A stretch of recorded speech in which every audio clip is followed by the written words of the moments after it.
Bismillahirrahmanirrahim. Assalamualaikum warahmatullahi wabarakatuh.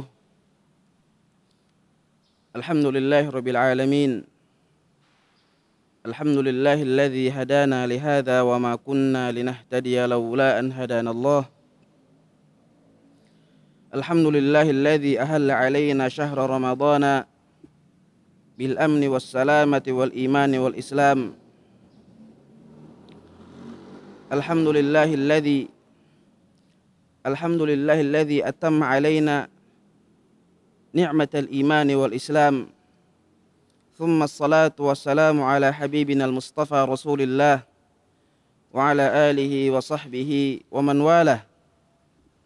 Allahumma allimna ma yanfa'una wanfa'na bima 'allamtana warzuqna 'uluman tanfa'una wa zidna al-'ilma wal 'amala salih. Para hadirin, ikhwatal iman rahimakumullah.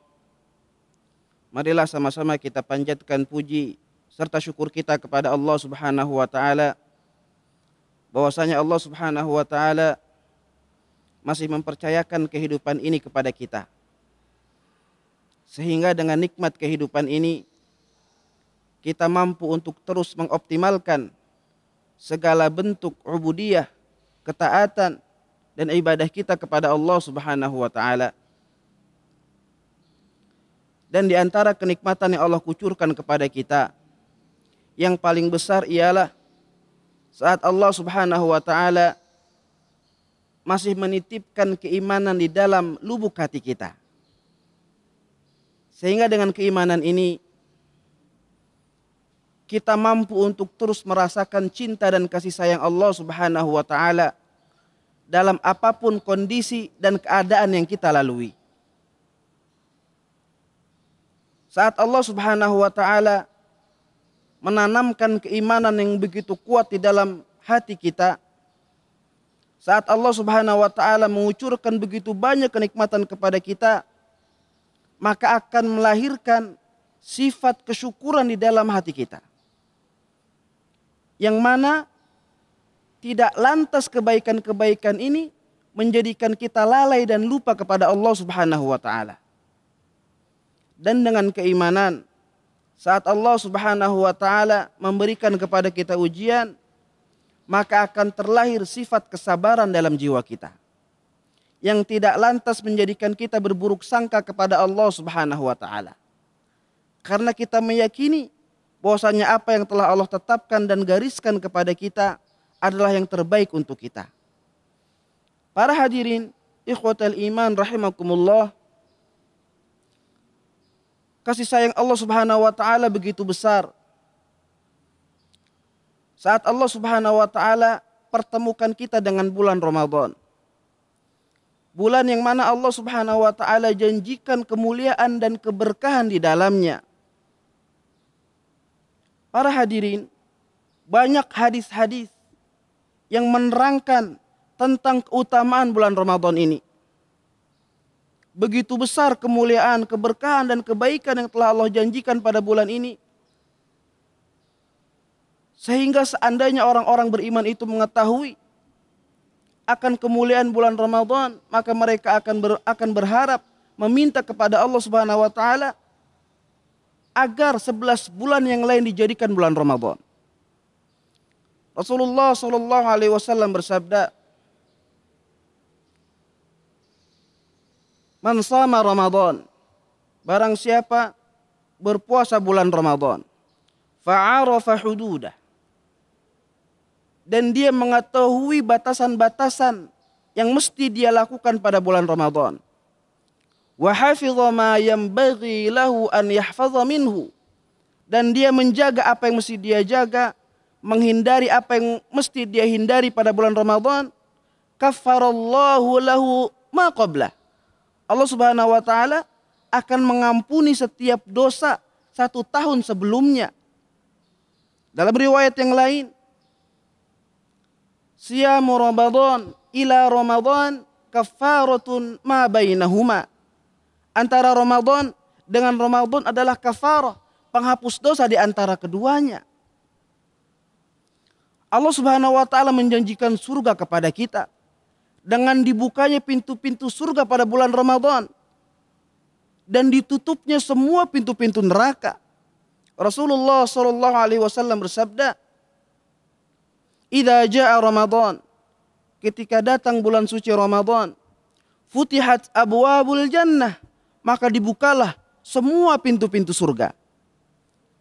"Wa ghuliqat abwabun nar," dan ditutuplah semua pintu-pintu neraka. "Wa suffidatis syayatin," dan syaitan pada bulan ini dibelenggu. Para hadirin ikhwatal iman rahimakumullah, begitu menarik ketika kita menyampaikan bahwasanya Allah telah membuka semua pintu-pintu surga pada bulan ini. Allah Subhanahu wa taala menjanjikan untuk mengeluarkan, membebaskan orang-orang yang beriman yang berpuasa pada bulan Ramadan dari siksa api neraka. Ketika Allah Subhanahu wa taala menggambarkan di dalam Al-Qur'an bagaimana kenikmatan surga. Misalnya Allah Subhanahu wa taala memberikan perumpamaan, menyerupakan kenikmatan surga seperti kenikmatan yang kita dapatkan di dunia ini. Dalam firman-Nya, "A'udzubillahi minasyaitonir rajim. Mathalul jannati allati yu'idal muttaqun." Sesungguhnya perumpamaan surga yang telah Allah janjikan kepada orang-orang yang beriman adalah jannatum min ma'in ghairi asin. Ada satu sungai yang mengalir yang mana airnya itu tidak berubah rasa, warna dan baunya. Sebagaimana air yang kita jumpai di dunia ini, air sungai yang mengalir tidak sama. Ketika air yang mengalir dari hulu, ketika terus sampai hilir, itu akan berubah bau, rasa dan warnanya. Dan Allah juga melanjutkan firman-Nya, "Wa anharim min labanin lam yataghayyar ta'muh." Allah janjikan di dalam surga ada sungai yang mengalir di dalamnya air susu. Yang mana rasanya tidak berubah. Tidak sama dengan air susu yang kita jumpai di dunia ini. Mungkin ketika dia didiamkan 4-5 jam, sudah berubah rasanya. Wa anhar min khamrin ladzatil lisyaribin. Dan ada pula aliran sungai dari jenis khamr yang ladzatil lisyaribin, yang memberikan kenikmatan bagi orang yang meminumnya. Tidak sama dengan khamr yang berada di dunia. Ketika kita meminum khamr yang berada di dunia, itu akan merusak akal kita. Bahkan ketika orang meminum khamr, dia akan meminum dengan cepat. Atau dia meminum sedikit-sedikit. Karena ketika air khamr itu menempel di bibir, maka apa yang terjadi? Yatasabbak syafawai. Maka akan kaku, akan lengket bibir kita di air tersebut. Sehingga tidak pernah kita menjumpai ada orang minum khamr dengan sedotan. Sebagaimana orang meminum jus. Karena ketika orang meminum jus, menikmati air jus yang dia minum. Tidak sama dengan khamr. Tapi khamr di dalam surga tidak sama. Ladzatul lisyaribin. Memberikan kenikmatan bagi orang yang meminumnya. Para ikhwatal iman rahimakumullah. Ini adalah kenikmatan surga yang Allah berikan penyerupaannya. Sebagai yang mana kita dapati di dunia ini. Akan tetapi Allah Subhanahu wa taala telah menjanjikan kenikmatan surga yang tidak pernah kita lihat sebelumnya. La ainun ra'at, tidak pernah dilihat oleh mata. Wala udhunun sami'at, tidak pernah didengar oleh telinga. Wala khatara ala qalbi bashar, bahkan tidak pernah tersirat di dalam pikiran dan hati orang-orang yang beriman. Sedangkan ketika Allah Subhanahu wa taala memberikan penyerupaan di dalam surga yang telah Allah janjikan kepada kita, itu agar mendekatkan pemahaman kita saja. Ada surga yang lebih tinggi dan lebih besar lagi yang akan kita dapatkan. Ketika Allah Subhanahu wa taala berfirman, wasidrim makhdud, dan pohon bidara yang tidak berduri.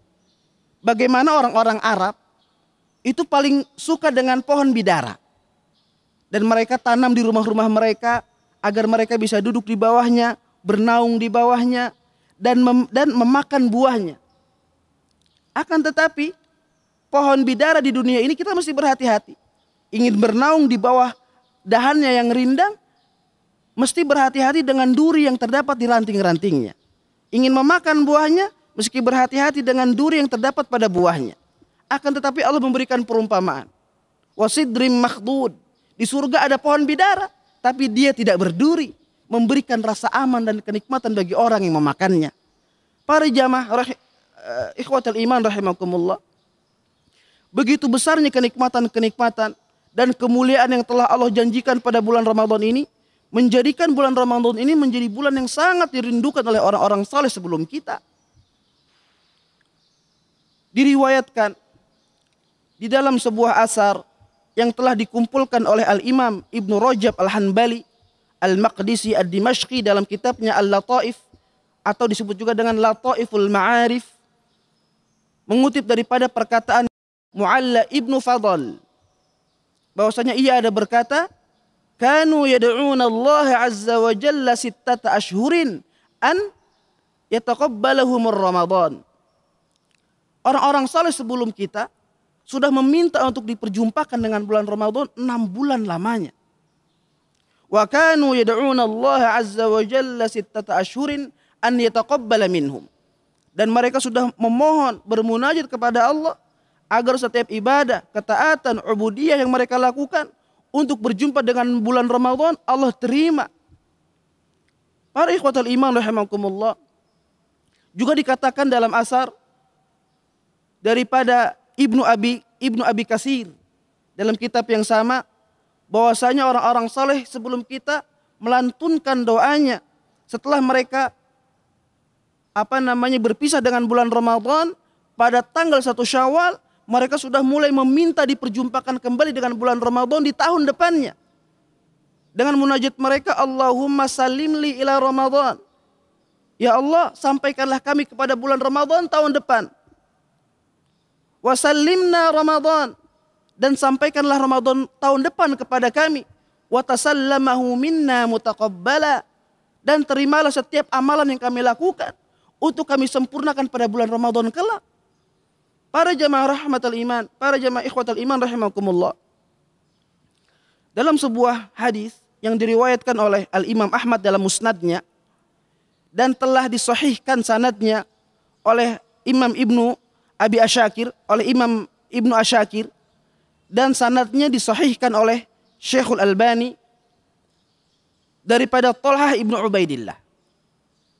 Dia menceritakan bahwasanya anna rajulain qadiman nabiyya sallallahu alaihi wasallam, ada 2 orang pemuda datang kepada baginda Rasulullah sallallahu alaihi wasallam, wa kana islamahuma jami'an, dan mereka mengutarakan keimanan mereka bersama-sama di hadapan baginda Rasulullah sallallahu alaihi wasallam. Wa kana ahaduhuma aktsaru ijtihadan min sahibi. Diceritakan oleh Ubaidillah bahwasanya salah seorang di antara 2 pemuda itu lebih bersemangat beribadahnya, lebih bersemangat di dalam berjihad fisabilillah, sehingga pada suatu kesempatan faghazal mujtahidu minhuma, keluarlah salah seorang di antara 2 pemuda tersebut menuju medan peperangan.